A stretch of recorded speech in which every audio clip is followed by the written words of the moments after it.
तो स्टार्ट करते हैं आज का lecture. So this is the 12th lecture of chapter number 9 रे ऑप्टिक। आज का हमारा सिलेबस रहेगा, टॉपिक रहेगा माइक्रोस्कोप एंड टेलीस्कोप। बच्चों लास्ट लेक्चर्स में जो हमने कवर किया था उसके जो फॉर्मूलास है वो फटाफट से रिकॉलिंग कर ले। एक मिनट। सिंपल माइक्रोस्कोप, तो सिंपल माइक्रोस्कोप जनरली एक्चुअली क्या होता है, वन टाइप ऑफ, ऐसे समझ सकते हो कि लेंस है, कन्वेक्स लेंस है। ओके, हम प्रॉब्लम क्या होता है बच्चा, जो जब हम 25 सेंटीमीटर से कोई चीज देख रहे होते तो दो टाइप के फॉर्मूला रहेंगे। जब डिस्टेंस 25 सेंटर का दिया हो या इन्फिनिटी का दिया, दो फॉर्मूलाज मिलते थे आपको। पहले तो ये फिगर आपको पता ही है कैसे ऑब्जेक्ट था और कैसे इमेज मिल रही थी, और उसके हिसाब से हमने डेरिवेशन किया था अल्फा बीटा का यूज करके। ओके, 10 अल्फा 10 बीटा का यूज करके बाद में कुछ डेरिवेशन किया था और मैग्निफिकेशन निकाला था। देखो मैग्निफिकेशन का खास ध्यान रखना, 1/u को मैंने मेन बनाया तो ये वैल्यू मिली। मैग्निफिकेशन का फॉर्मूला v/u था। v की जगह हमने जनरली d यूज करते थे। Image distance, image distance d यानी कि क्या, कोई बता सकता है d क्या है बच्चों? Distinct point. ओके, जो पॉइंट की हमारी कैपेसिटी होती है, समझ में आ रहा है ना, डी यानी कि। अब प्रॉब्लम ये कि हम, चलो काफी बार क्या होगा, हम देखने तो बैठे कि बहुत नजदीक से देख सकते हैं, लेकिन हमारी आंख की कैपेसिटी पे उससे ज्यादा नजदीक नहीं हो सकती। समझ में आ रहा है कि नहीं?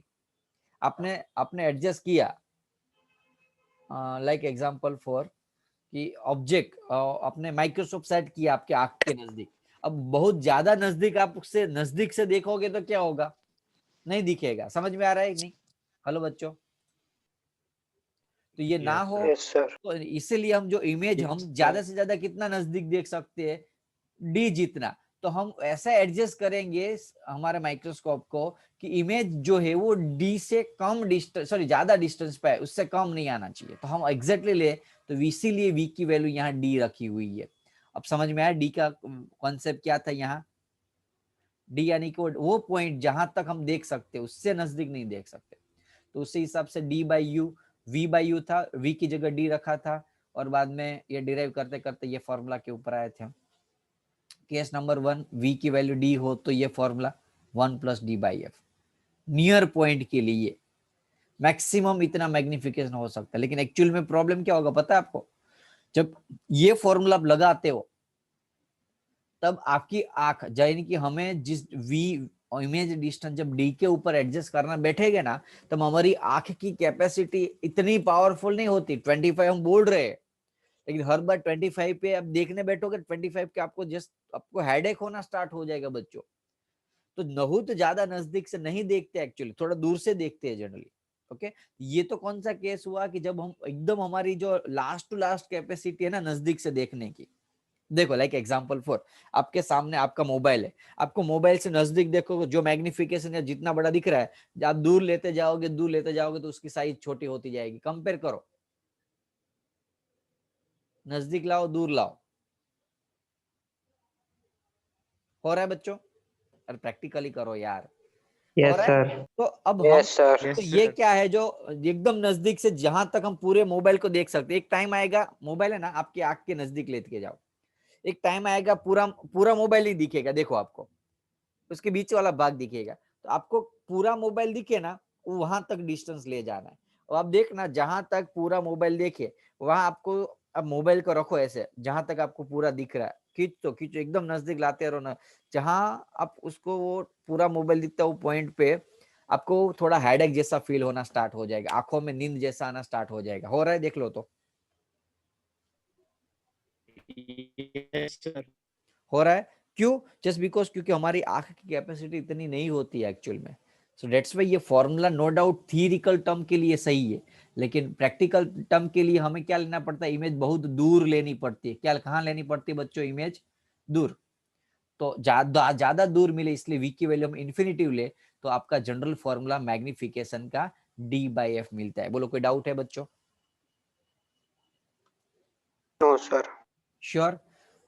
नजदीक ले तो ये, और दूर ले तो ये, मैग्निफिकेशन का फॉर्मूला सिंपल माइक्रोस्कोप के लिए। ओके, ये बहुत इंपॉर्टेंट चीज है, भले आपको नो डाउट सिलेबस में कटिंग है, लेकिन ये इंपॉर्टेंट था इसलिए रिवाइज करवाया। अब ये नेक्स्ट वाला जो जितना भी टॉपिक है ना, उसमें मैं आपको ज्यादा टाइम नहीं लूंगा। माइक्रोस्कोप टेलीस्कोप में लिखूंगा भी, मैं डायरेक्टली समझा दूंगा आपको। एक एग्जांपल इंपॉर्टेंट है जो कर लेते। What focal length should be reading spectacles have for a person for whom at least distance of distinct vision is 50 है, यानी कि ज्यादा से ज्यादा कितना देख सकते हैं बच्चों? वो ज्यादा से ज्यादा ऑब्जेक्ट नजदीक कितना देख सकता है वो? 50 50। सेंटीमीटर। यानी कि 50 इसका मीनिंग क्या हुआ कि इमेज 50 सेंटीमीटर से नजदीक नहीं होनी चाहिए। तो हमने वी की वैल्यू डी जितनी ली।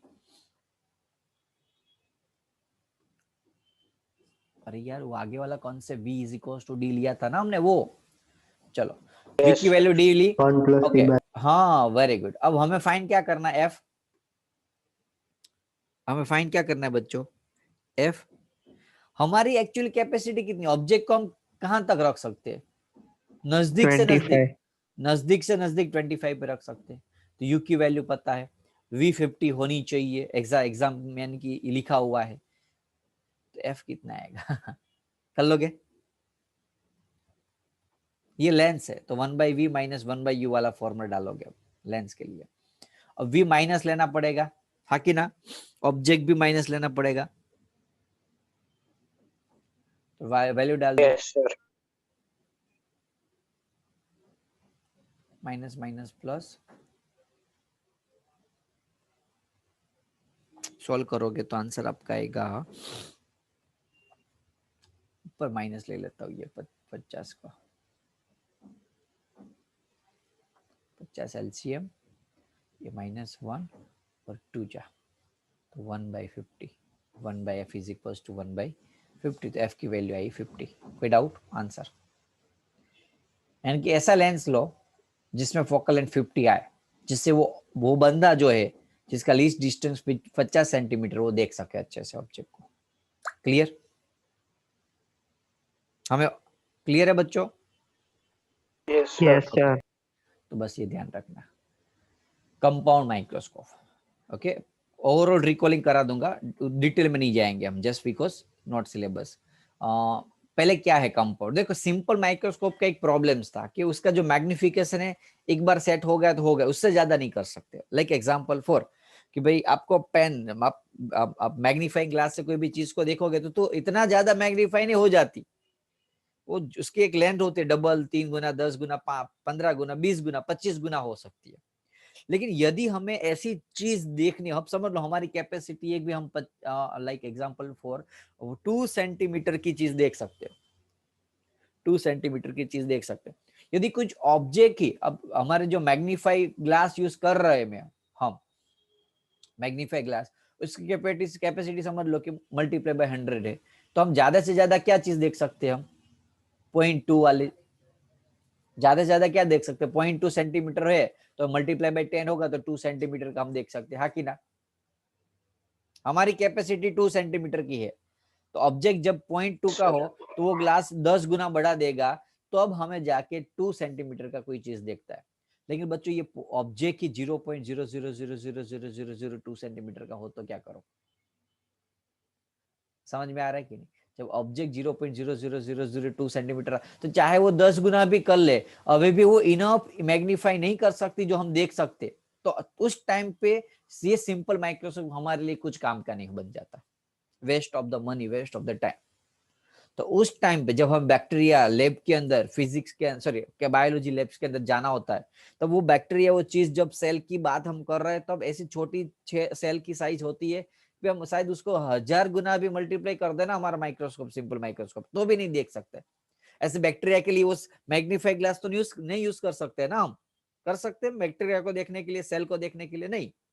वो ऐसी चीज को ज्यादा से ज्यादा 10-20 गुना मैग्नीफाई कर सकता है। तो इसीलिए हम अब ऐसे 2 टाइप के लेंस का यूज करके एक स्पेशल माइक्रोस्कोप बनाएंगे जिसको हम कंपाउंड का मीनिंग है 2 टाइम्स। तो कंपाउंड इसलिए क्योंकि 2 लेंस का यूज हो रहा है और ज्यादा मैग्नीफाई हम कर सकते हैं। जैसे एक है इसको 100 कर सकते हैं, तो दूसरा 100 का 100, तो एटलीस्ट हम इतना गुना मैग्निफिकेशन कर सकते हैं बच्चों। Do you understand what I am trying to say? That is called compound microscope. समझ लो, कॉन्सेप्ट को फील लो, ओके? बाकी कुछ डेरिवेशंस के ऊपर फोकस नहीं रखना है। तो क्या होता है इसके अंदर, कंपाउंड माइक्रोस्कोप के अंदर, वो देखते हैं पहली चीज। तो जनरली दो लेंस होते हैं, कन्वर्जिंग यानी कि कन्वेक्स लेंस होते हैं, शॉर्ट फोकल लेंथ का, एंड एपर्चर अरेंज कोएक्सियल यानी कि ऐसे है, उसका एक्सिस कॉमन हो। समझ में आया? स्टेटमेंट को रीड समझ लो कैसे। जब जो शॉर्ट फोकल लेंथ का उसका ऑब्जेक्टिव लेंस, और जो आंख के पास नजदीक होता है उसके फोकल लेंथ ज्यादा होती है। ज्यादा यानी कि ऐसा होता है, आंख के पास जो लेंस होता है वो बड़ा, और ऑब्जेक्ट जो है समझ लो उसके पास का ऑब्जेक्ट, इसको हम ऑब्जेक्टिव, इसको हम आई पीस बोलते हैं। वैसे ये शायद 10th स्टैंडर्ड में आ चुका, गुजरात बोर्ड होगा तो। और डिस्टेंस बिटवीन, इसका दोनों के बीच का जो रेंज यानी कि डिस्टेंस होता है, हम अपने हिसाब से एडजस्ट कर सकते हैं। रेक एंड पिनियन अरेंजमेंट यानी कि समझ में आ रहा है ना, नजदीक आगे पीछे कर सकते हैं। शायद आपको जब कंपाउंड माइक्रोस्कोप बायोलॉजी लैब में लोग गए होंगे तो उसको पता होगा कि वो ऐसे गोल गोल घुमाते ऑब्जेक्ट को अच्छे से देखने के लिए, मैग्नीफाई करने के लिए। ओके, तो अब डायरेक्टली बात करते, दो लेंस होते, objective lens and eyepiece. Eyepiece जो आंख के नजदीक होता है, ज्यादा फोकल लेंथ का होता है। ऑब्जेक्टिव जो कम फोकल लेंथ का, छोटा होता है, ऑब्जेक्ट के पास होता है। कोएक्सियल यानी कि एक ही एक्सिस में से वो पास हो रही है। ऑब्जेक्ट है जेओ, इस ऑब्जेक्ट का, इस ऑब्जेक्टिव लेंस का, लेंस के लिए इस ऑब्जेक्ट की इमेज यहां मिलेगी आपको स्ट्रेट एफ में से, और एक डायरेक्टली ओ में से। तो इमेज कहाँ मिली बच्चों? यहाँ I1G1। कोई डाउट यहाँ? हेलो? No sir. अब ये इमेज इस लेंस के लिए क्या बन जाएगी? ये इमेज Object. फर्स्ट की जो इमेज मिली, एक मिनट,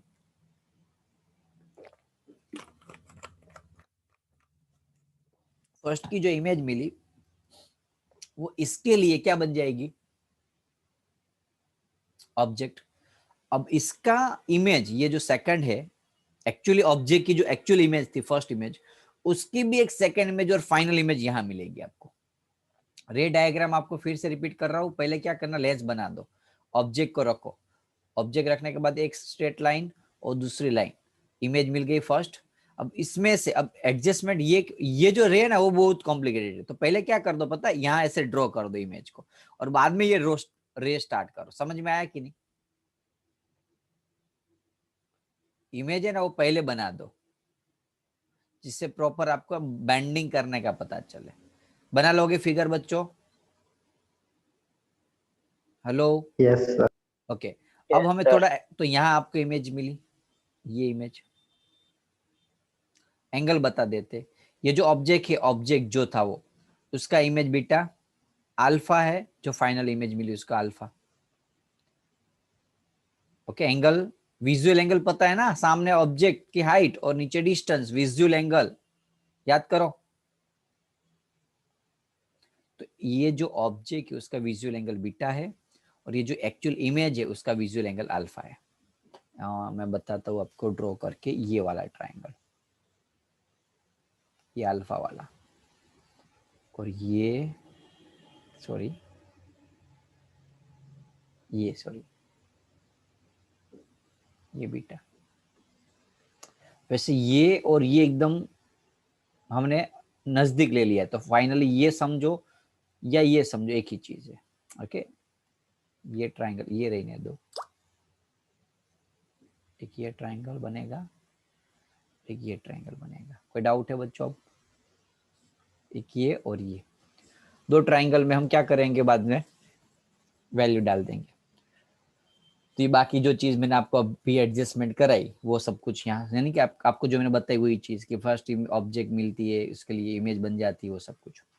अब मैग्नीफाइंग पावर, मैग्नीफाइंग पावर यानी कि क्या, कि visual angle of final image to the visual angle of the object. Final image का विजुअल एंगल क्या था बच्चों? अल्फा था, देख लो अल्फा यहाँ है, ये फाइनल इमेज है, तो इसका विजुअल एंगल क्या है? अल्फा।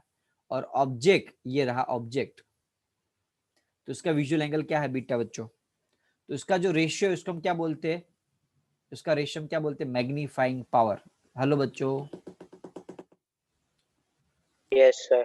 ये फाइनल इमेज और ये ऑब्जेक्ट का विजुअल एंगल का रेशियो। ओके, अब आपको पता है अल्फा और टेन अल्फा इक्वल होता है छोटा एंगल जब होता है तब।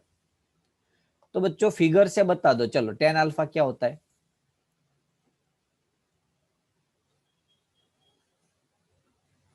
10 alpha, I G upon upon IO, I O, IO. 10 beta J O GO by IO. By I O, या जेड एस और लिखो तो भी एक ही चीज है ना, हाइट साइज तो सेम ही है। तो ये आई ओ कट हो जाएगा, देखो अल्फा प्लस बीटा करेंगे, 10 तो वैसे ही कट था, आपने 10 अल्फा और अल्फा को सेम ले लिया था इसलिए। तो alpha upon beta is equal to I G upon J O, मिल गया आपको, आई जी अपॉन जे ओ। देखो बच्चों, हेलो, Yes, sir. तो यहां तक कोई डाउट किसी को? यहां तक No, डाउट? sir. ओके, अब हम क्या करेंगे, ये m is equals to I G upon O J. अब आपको आई जी यानी कि देखो एक्चुअली आई जी क्या था पता है, आप समझने बैठो ना, इमेज की हाइट थी, देखना हो तो देख लो, और ओजे जो है ना Yes, sir. ऑब्जेक्ट की हाइट थी।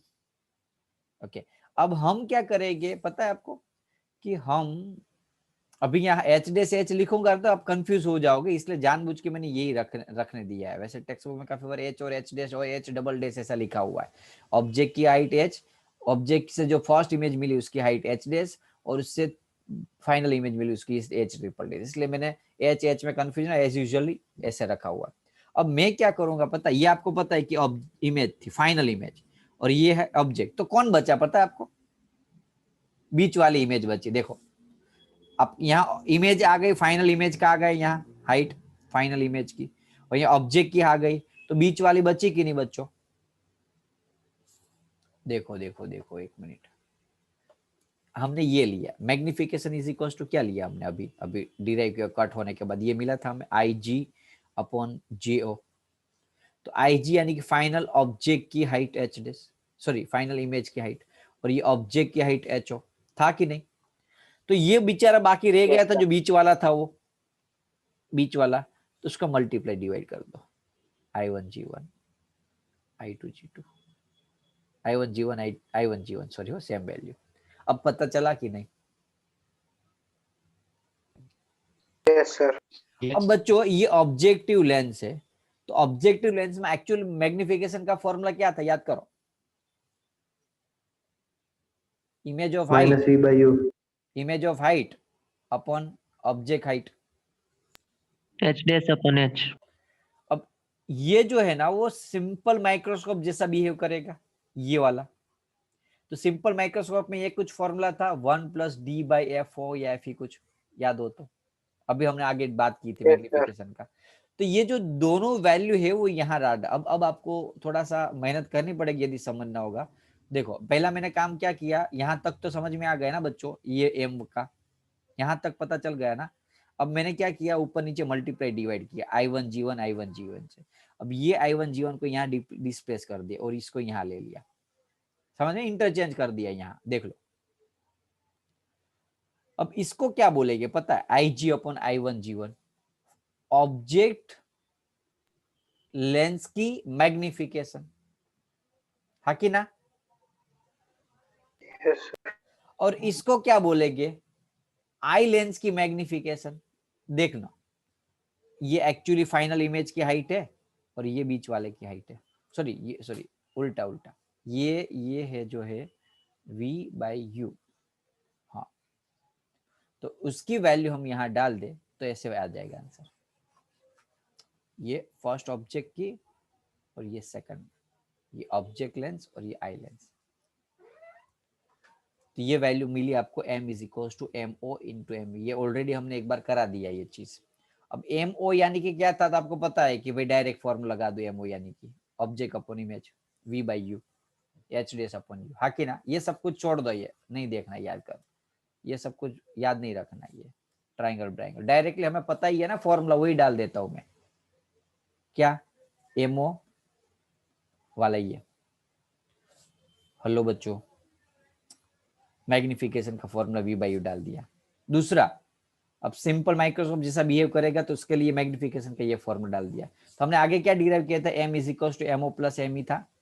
हेलो, तो बस वैल्यू Yes, sir. वैल्यू डाल दी मैंने यहाँ, मैं लिख नहीं रहा हूँ ना, इसलिए थोड़ा आप कंफ्यूज हो रहे हो, ओके, क्योंकि सिलेबस में नहीं है, इससे मुझे भी आलस आई थोड़ी सी कि भाई चला चला लेते हैं हम इससे। तो ये हो गया मल्टीप्लाई MO और ये ME, फॉर्मूला मिल गया आपको फाइनल मैग्निफिकेशन का। फिर से रिपीट कर रहा हूँ, देखो अब मैं थोड़ा लिख के आपको बता देता हूँ कॉन्सेप्ट, क्योंकि लिखता नहीं हूँ तो आपको थोड़ा ऐसे फील होता है। ऑब्जेक्ट स्ट्रेट इमेज मिली, इसकी फाइनल इमेज यहाँ मिली, ऐसा था कुछ। अब इस ऑब्जेक्ट का MO, इस ऑब्जेक्ट का ME, लेकिन पहले हम क्या करेंगे, फाइनल मैग्निफिकेशन का फॉर्मूला डालेंगे, एक्चुअली इमेज और एक्चुअली ऑब्जेक्ट। बाद में कुछ मल्टीप्लाई किया ये बीच वाले जो इमेज थी उसका, उसके लिए जो वैल्यू, बाद में इसकी MO, बाद में ME, MO के लिए V/U, इसका ये जनरल फॉर्मूला मिला 1 + D/, बस आ गया, मल्टीप्लाई किया। तो थोड़ी सी प्रैक्टिस करोगे तो फिर पता चल जाएगा, इतना हार्ड नहीं है जितना आप समझ रहे हो। बोलो समझ में आया कि आगे कराओ रिपीट? Yes sir. देखो फिर से एक बार घुमा देता हूँ ये सारी चीज। Compound Microsoft, okay, focal length, चलो object image, object distance, image distance, ये सब कुछ फिगर समझ में आ गई ना पहली चीज तो। मिनट हो ना, ओके। अब हम ये मेन ध्यान देंगे कि अल्फा जो है फाइनल इमेज का विजुअल एंगल, बीटा है वो ऑब्जेक्ट का visual angle. 10 alpha 10 beta, 10 alpha और 10 बीटा की जो ट्राइंगल से वैल्यू मिल रही थी वो डाली, नीचे वाला डिनोमिनेटर कट हो गया तो ये वैल्यू मिला। बोलो ये फर्स्ट स्टेप हमारा डेरिवेशन का। फर्स्ट स्टेप में कोई डाउट है किसी को?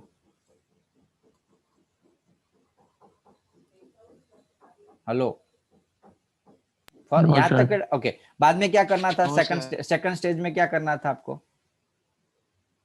ऊपर नीचे ये जो कौन सी वैल्यू मल्टीप्लाई डिवाइड करनी, तो बीच वाली जो इमेज मिली थी वो, उसकी हाइट मल्टीप्लाई डिवाइड कर लो, जिससे क्या होगा पता है? देखो एक्चुअल में क्या हुआ, मैं आपको भी एकदम इजीली तरीके से कॉन्सेप्ट को समझा देता हूँ। ये ऑब्जेक्ट था, ये उसकी इमेज मिली, ये अब पहला ये ऑब्जेक्ट था 1 और ये उसकी इमेज, तो समझ लो कि मैं सेकंड H2 अपॉन H1 लिख दिया मैंने। अब ये क्या हो गया? ऑब्जेक्ट और ये इसकी इमेज। समझ में आया कि नहीं? ये ऑब्जेक्ट Yes, sir. और ये उसकी इमेज, तो फॉर्मूला मैग्निफिकेशन का क्या था? Height of image, height of object. तो अब पता चला H2 कट हो गया, तो ये फाइनल इमेज ऑफ ऑब्जेक्ट, और sorry image, final height of image, और नीचे फाइनल हाइट ऑफ ऑब्जेक्ट। ये जो चीज मल्टीप्लाई डिवाइड की ना हमने, वैसे किया। अब आई थिंक लगभग क्लियर हो गया होगा कॉन्सेप्ट। ये जो मल्टीप्लाई डिवाइड क्या किया ना, I1G में कंफ्यूजन हो तो H1 H2 H3 लिख लो। सर मुझे लगा था कि मैंने वैसे, लेकिन अभी क्या था सिलेबस में नहीं था, इसलिए मैंने भी इतनी मेहनत नहीं की I1 H2 H2 लिखने से, रहने दिया एज यूजुअल जो था वो। चलो सेकंड स्टेप में कोई doubt? No, sir. No, sir. ना पता चला तो मैं फिर से यहाँ बोल रहा हूँ, ये चीज है ना उसको ऐसे मैं लिखूंगा HIG,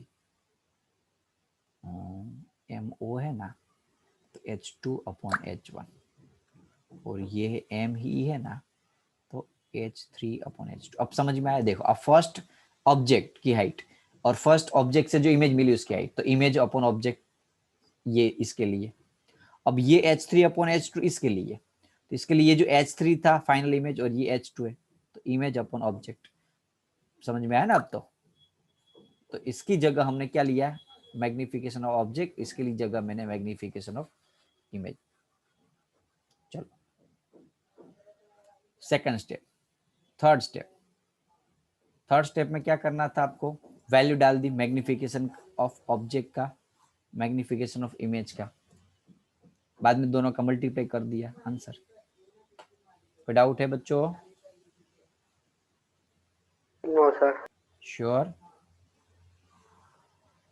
चलो बाद में u की वैल्यू f लो, v की वैल्यू l लो। अब ये f और l क्यों लिया, उसके लिए बहुत बड़ी बात है, उसकी बड़ी स्टोरी है, लेकिन अभी याद रख लो। अभी u की वैल्यू f ली, ऑब्जेक्ट हमने f के ऊपर रखा। याद हो तो मेरे जो न्यूमेरिकल समझाया था ना, तब वहां क्वेश्चन आया था कि मैं कहाँ रखूं। मैं थोड़ा सा चलो घुमा लेता हूँ स्लाइड्स को, जिससे और आपको क्लियर हो जाए। ये न्यूमेरिकल्स देखो, पता चला, पता चला कि नहीं? Hello, Yes, sir. u की और f की वैल्यू डिसाइड कैसे की हमने? मिनिमम जो डिस्टेंस था उसके हिसाब से।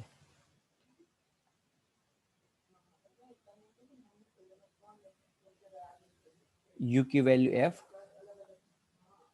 v की वैल्यू l, तो ऐसे एडजस्ट किया हमने। l फॉर्मूला वही था, कौन सा वाला? v, अरे एक मिनट आगे वाला, v बाई u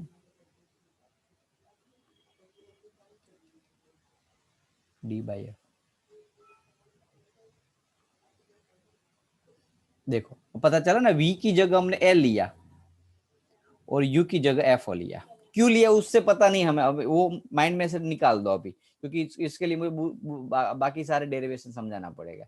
लेकिन ये जो जनरल फॉर्मूला आपको मिला ना, वो शायद जी नीट के लिए एडवांस में, यदि मेन के अंदर शायद कैंसिल हो जाएगा तो प्रॉब्लम नहीं है, लेकिन जी नीट के एडवांस के लिए ये फॉर्मूला आपको न्यूमेरिकल एमसीक्यू में काम आ सकता है, इसलिए याद रख लेना। एल क्या है? Separation between the eyepiece and object. L क्या है कि जो हमने लेंस दोनों लिए थे, ये दोनों का बीच का डिस्टेंस एल है। समझ में आया बच्चों? एल क्या है वो? हेलो। Yes, sir. और यू हमने एफ क्यों लिया? ऑब्जेक्ट डिस्टेंस यू एफ क्यों लिया? जस्ट बिकॉज यदि हम यू एफ लेते तो इमेज कहां मिलता हमें? इन्फिनिटिव पे। तो ही हम दूर इमेज मिलती तो अच्छे से देख सकते हैं ना, बहुत नजदीक देखे नहीं बैठेगे तो ऑब्जेक्ट दिखाई देगा नहीं, इमेज दिखाई नहीं देगी हमें। याद आया आगे वाला कॉन्सेप्ट भी? हमने यदि u की वैल्यू 25 लेते तो प्रॉब्लम ये था कि इमेज हमें एकदम नजदीक मिलती और इसकी वजह से हमें प्रॉपर इमेज नहीं दिखती थी, हमारे आंख में या पेन होना स्टार्ट हो जाता, हेडेक होना स्टार्ट हो जाता था। तो ऐसा ना हो इसलिए हम ऑब्जेक्ट को f के ऊपर यदि ले लूं तो इमेज मुझे ऑटोमेटिकली कहाँ मिले? बहुत दूर मिले। इन्फिनिटी भले आपको अभी दिख रहा है, लेकिन वो इन्फिनिटी कंपेरिजन से इन्फिनिटी है। तो हमें ये इमेज इन्फिनिटी पे मिले, ऐसा कुछ एडजस्ट करना था जिससे हमारी आंखों के ऊपर लोड ना हो। तो ये जो एडजस्ट करने के लिए ये फॉर्मूला नया डिराइव हुआ है, एडजस्टिंग। ये जनरली हम ये फॉर्मूला तब यूज करेंगे जब इमेज आपको इन्फिनिटी पे लगानी हो। समझ में आया? और यदि इमेज में इन्फिनिटी पे ना लगानी हो तो ये वाला फॉर्मूला, नियर डिस्टेंस वाला। नियर डिस्टेंस, ज्यादा आपकी जो कैपेसिटी है ना, एकदम जितना नजदीक से देख सकते हो ना, वेरी क्लोज, यहाँ लिखा है देखो कि image due to the object become very close to the eyepiece. एकदम नजदीक इमेज मिलती है। जो आईपीस होता है ना, ये आईपीस है आपका, तो यहाँ से एकदम नजदीक इमेज मिलती है, जिसकी वजह से वो अच्छे से नहीं दिख सकते हम। तो इसलिए ये जो फॉर्मूला है, यदि ये फॉर्मूला हम लगाएंगे तो उस केस में हमें आंखों में पेन होना स्टार्ट हो जाता है। इसलिए हमें आंखों में पेन ना हो और नजदीक बहुत ना दिखे, इसलिए ये वाला फॉर्मूला यूज करेंगे। यू की वैल्यू एफ लेंगे जिससे ऑटोमेटिकली इमेज इन्फिनिटी दूर मिले। बच्चों कोई डाउट? अब no sir.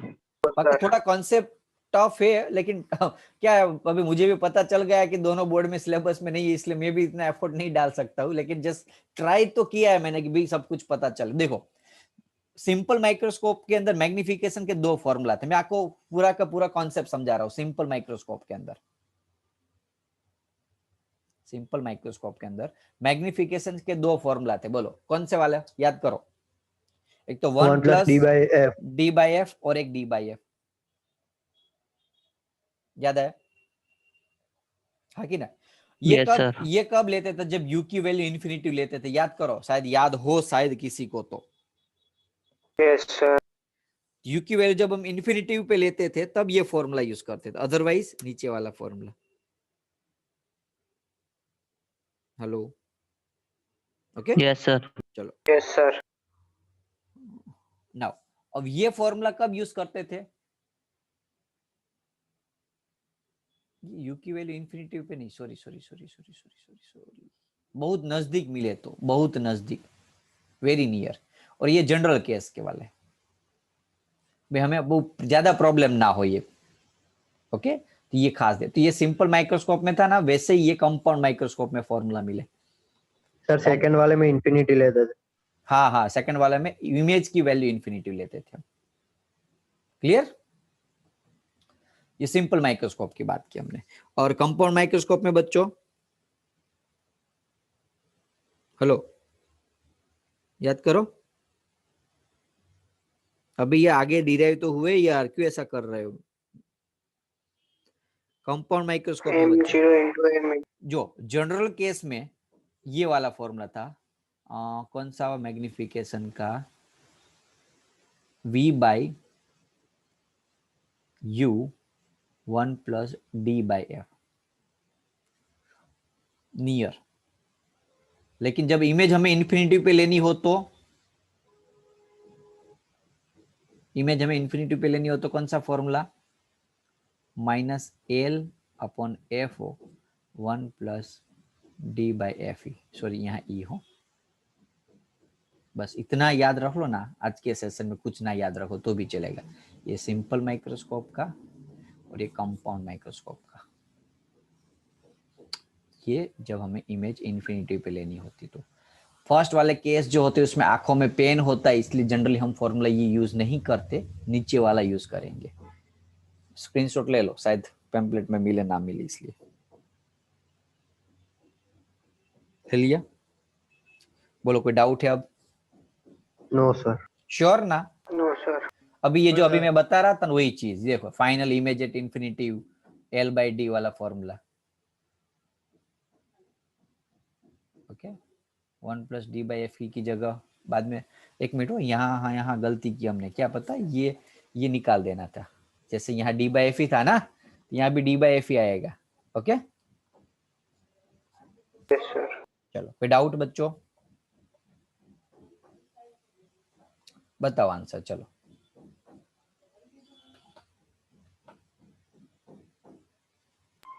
Convex. Convex optical.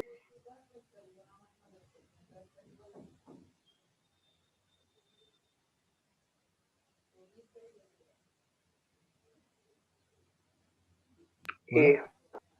सी, रियल इन्वर्टेड मैग्नीफाई। ये कहां से, वर्चुअल कहां से मिलेगी बेटा? फर्स्ट की इंटरमीडिएट इमेज यानी बीच वाली इमेज बेटा, इंटरमीडिएट इमेज यानी कि कौन सी, बीच वाली इमेज। याद करो, ये ऑब्जेक्ट था, इसको जो इमेज मिल रही थी ये क्या थी, रियल इन्वर्टेड थी ना, इन्वर्टेड यानी कि रियल। Yes, sir. अब देखो, अब इसकी जो इमेज है ना, वो फाइनल इमेज, वो आपको रियल वो मिल रही है वर्चुअल, क्योंकि सेम जैसी है, नॉन इन्वर्टेड है, जिस साइड है इस साइड ही है, इसलिए ये वर्चुअल है।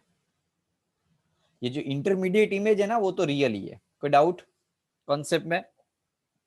No, sir. ओके, बताओ चलो।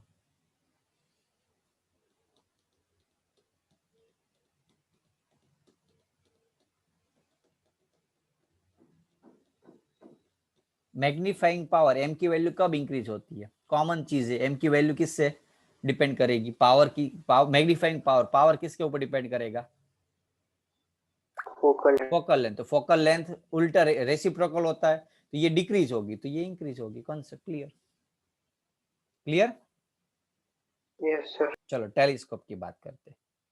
देखा है ना टेलीस्कोप, 3 टाइप के टेलीस्कोप है, astronomical telescope, terrestrial telescope and Galilean telescope. वैसे मैं आपको सब कुछ नहीं बताऊंगा, खाली यही सिलेबस में है, और ये तो एनसीईआरटी में भी नहीं है, वो सिलेबस नहीं, रेगुलर सिलेबस में भी नहीं है बाकी के 2 तो, लेकिन जस्ट खाली बता दिया आपको मैंने कि जब बहुत दूर की चीज आपको देखनी होती है तब हम टेलीस्कोप का यूज कर रहे होते हैं। ओके, एस्ट्रोनॉमिकल टेलीस्कोप कैसा होता है कि सेम यही चीज जो माइक्रोस्कोप में होती थी।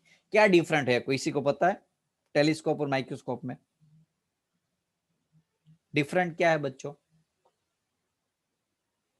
Can anyone? Microscope and telescope में क्या डिफरेंट है आई लेंस और ऑब्जेक्ट लेंस के अंदर? कि वहां क्या था कि आई लेंस बड़ी थी, फोकल लेंथ बड़ी थी, ऑब्जेक्ट लेंस छोटी थी। और टेलीस्कोप में उल्टा होगा कि जो ऑब्जेक्ट लेंस होता है वो बड़ा होता है, आई लेंस छोटा होता है। देखो ये ऑब्जेक्ट लेंस है बड़ा, ये आई लेंस छोटा होता है। वैसे तो अभी ये छोटा इमेज, अदरवाइज बहुत बड़े बड़े अच्छे अच्छे टेलीस्कोप होते हैं ना, ऐसे होते, ऐसे होते। क्लियर है बच्चों? थोड़े लंबे होते हैं, इतने ज्यादा नहीं होते, लेकिन तो ऐसे होते हैं। कोई डाउट नहीं है ना? No, sir. It No, consists sir. of the two converging lens placed coaxially with objective having the large aperture, large focal length, while the eyepiece having the smaller aperture. अभी जो मैंने बताई वही चीज, ओके कि भाई फिगर है, objective बड़ा, ऑब्जेक्टिव लेंस बड़ा, आईपीस लेंस छोटा। जो रे आ रही है बहुत दूर से आ रही है, इसलिए इन्फिनिटिव रे है। उसकी इमेज यहाँ मिली बच्चों, फर्स्ट इमेज यहाँ मिली। अब ये जो ऑब्जेक्ट है, सॉरी ये जो इमेज है एक्चुअल में, वो इस लेंस के लिए ऑब्जेक्ट जैसा बिहेव करना स्टार्ट कर देंगे और उसकी फाइनल इमेज हमें मिल रही है यहाँ। अब ये पता नहीं क्यों ऐसी फिगर है, आपको थोड़ी एडजस्ट करके उसको ऐसा बढ़ा देनी है। कोई डाउट है बच्चों? Hello? No, sir. No, sir. Okay अब ये अल्फा क्या है? अल्फा जो फर्स्ट इमेज मिली थी उसकी, और बीटा क्या है? ये वाला फाइनल इमेज। ये ध्यान रखना, यहाँ उल्टा हो गया, देख लो अल्फा और बीटा। फाइनल के लिए आगे के केस में अल्फा यूज कर रहे थे ना, तो फाइनल के लिए हम यहाँ बीटा यूज करेंगे।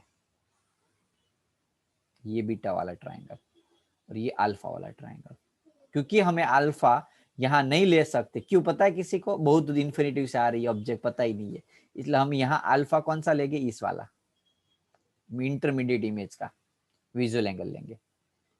बोलो बच्चों, क्लियर? बाद में मैग्नीफाई, ये यार थीटा क्यों लिखा हुआ है? ये थीटा नहीं आएगा, वो ये आएगा अल्फा और बीटा आएगा। एक मिनट, H/FO।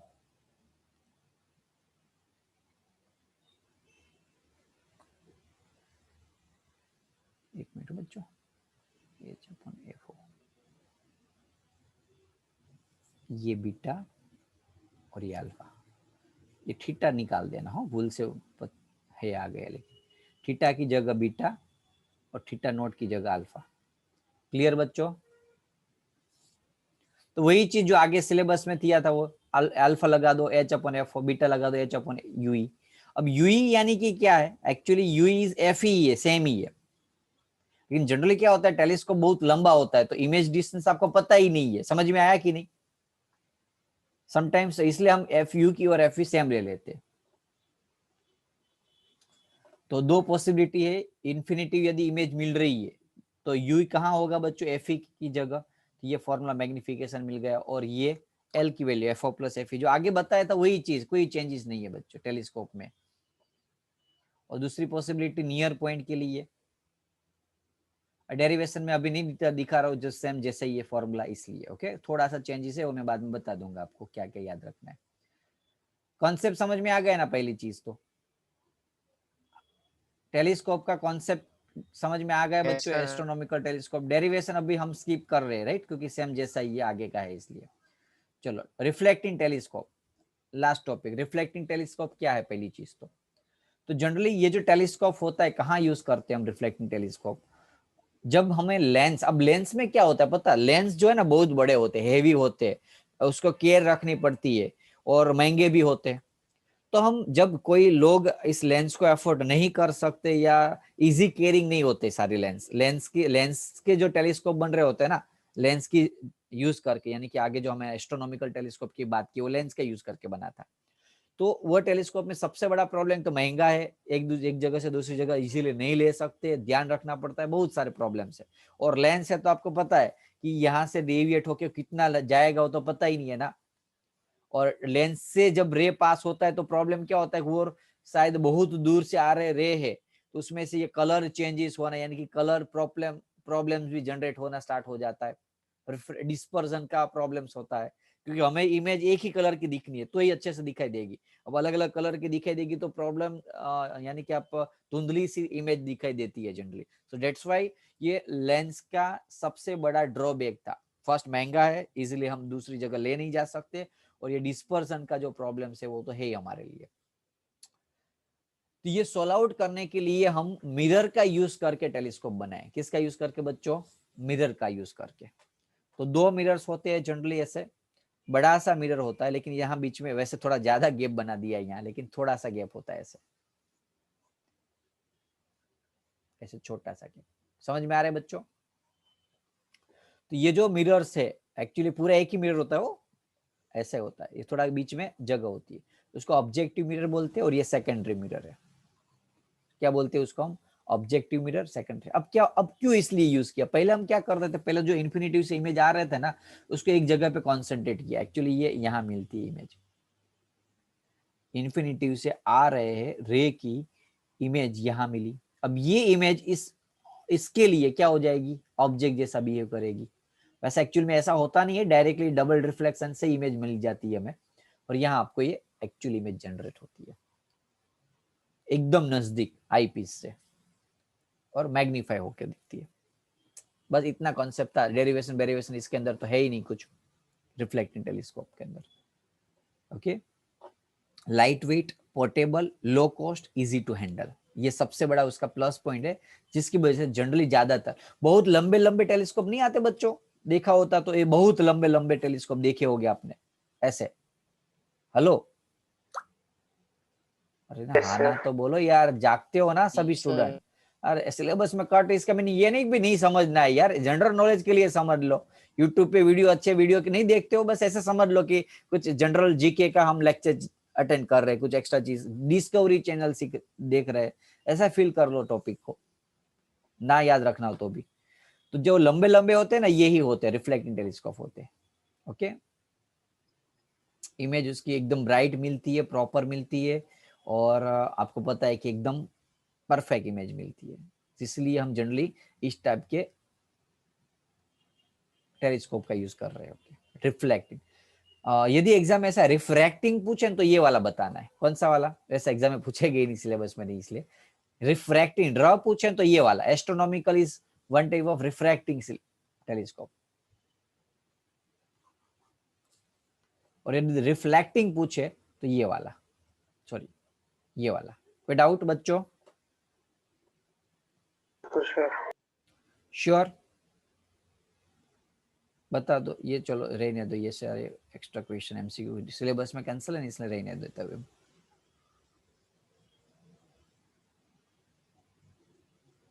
चलो, तो यहाँ आपका ये चैप्टर्स की थियरी खत्म हो रही है।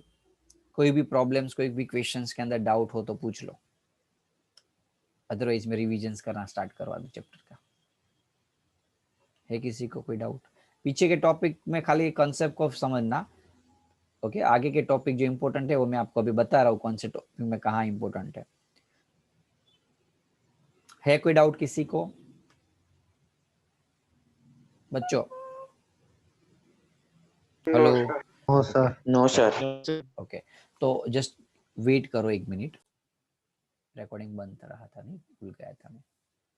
चलो, तो एक मिनट, देखो ये फॉर्मूला था हमारा sine C is equal to 1/m। आपको पता है कि एन कौन सा था? पानी वाला था। टोटल इंटरनल रिफ्लेक्शन में ये एन था पानी वाला, और ये एन हवा था। तो आप n1 इसको बोलो या n2 बोलो, इससे फर्क नहीं होना चाहिए, लेकिन पता चलना चाहिए कि नीचे वाला जो n है वो डेंसर का है, और ऊपर वाला है वो रेरर का है। भले चाहे बाद में रेरर की जगह यहाँ एयर हो, आप 1 ले लो, वो अलग चीज है। कंसेप्ट समझ में आया कि नहीं? Yes sir. ओके, Yes, ये खास ध्यान रखना।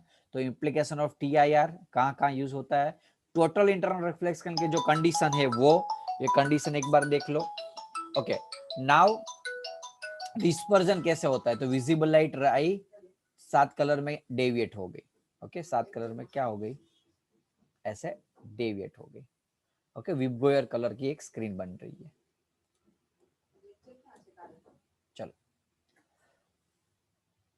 अब दूसरा प्रिज्म का ये फिगर पता है ना, R1 R2, incident angle, immersion angle, deviation, ये सब कुछ फिगर क्लियर है बच्चों?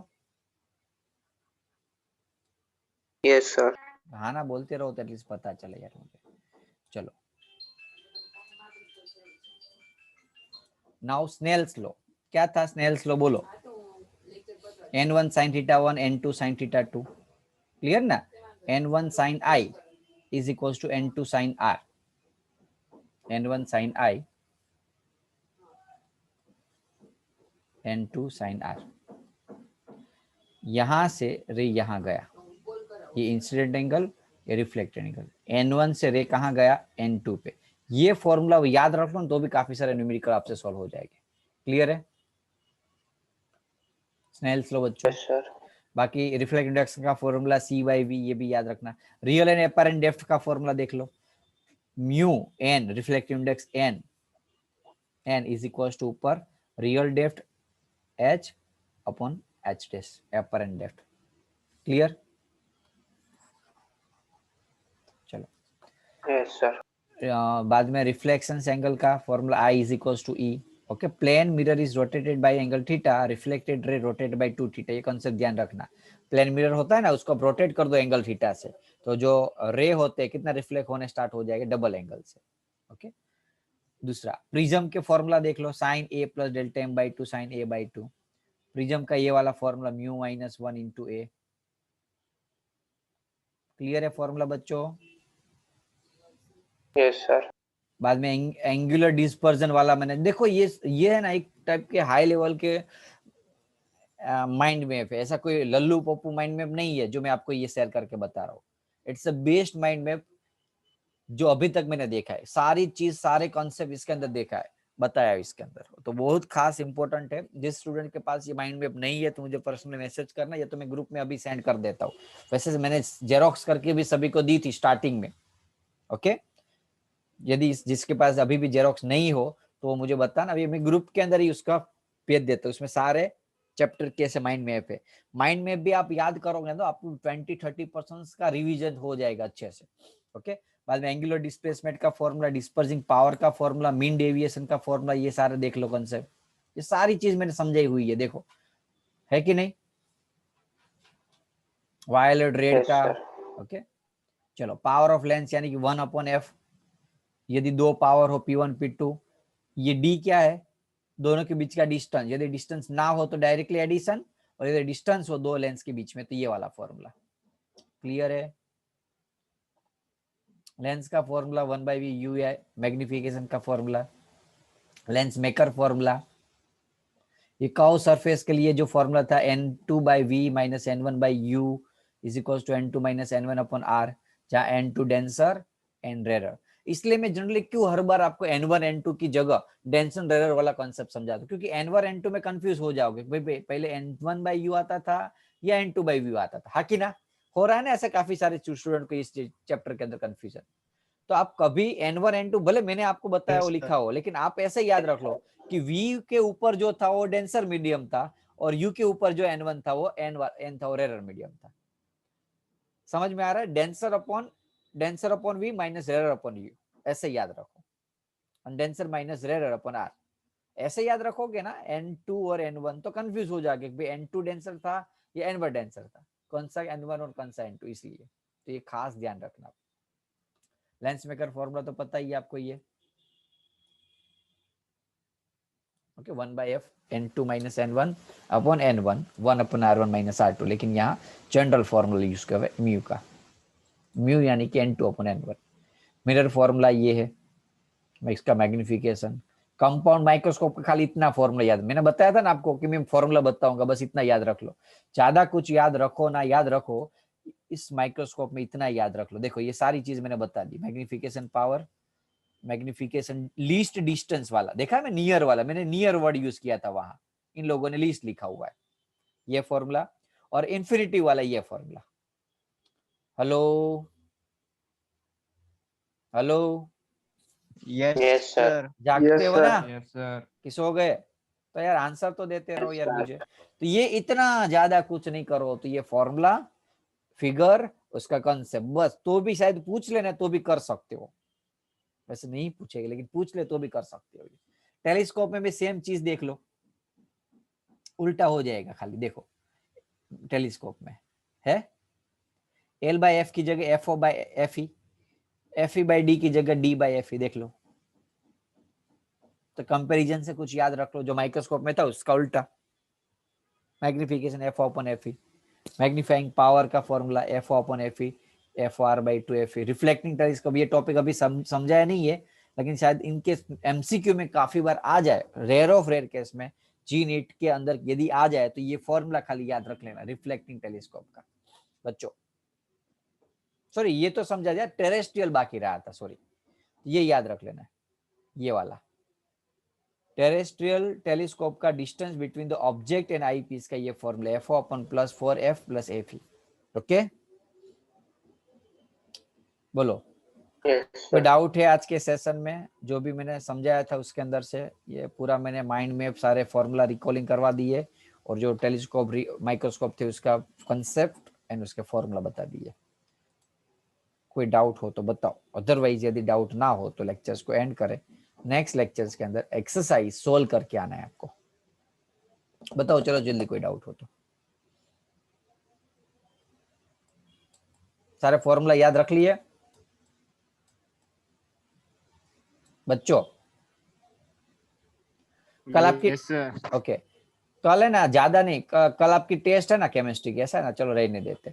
नेक्स्ट लेक्चर में एग्जांपल एक्सरसाइज के डाउट सोल्व करने से पहले ये जो सीट के अंदर जितने भी फॉर्मूला है ना वो मैं पूछूंगा, वो लर्न करके आना। ये पेज नंबर 33 याद रख लो, मैं भेजता हूँ पीडीएफ फाइल। इसके सारे फॉर्मूला मंडे नहीं, ट्यूसडे लेक्चर होता नहीं आपका, तो Tuesday exam exercise doubt solve कराने से पहले मैं पूछूंगा, उसके बाद ही आपके डाउट सोल्व कराऊंगा। कर लोगे? Yes sir. Yes, sir. चलो तो sir. रखो लेक्चर, कोई डाउट ना हो तो। Yes sir. Okay, sir. Okay चलो बाय बच्चों।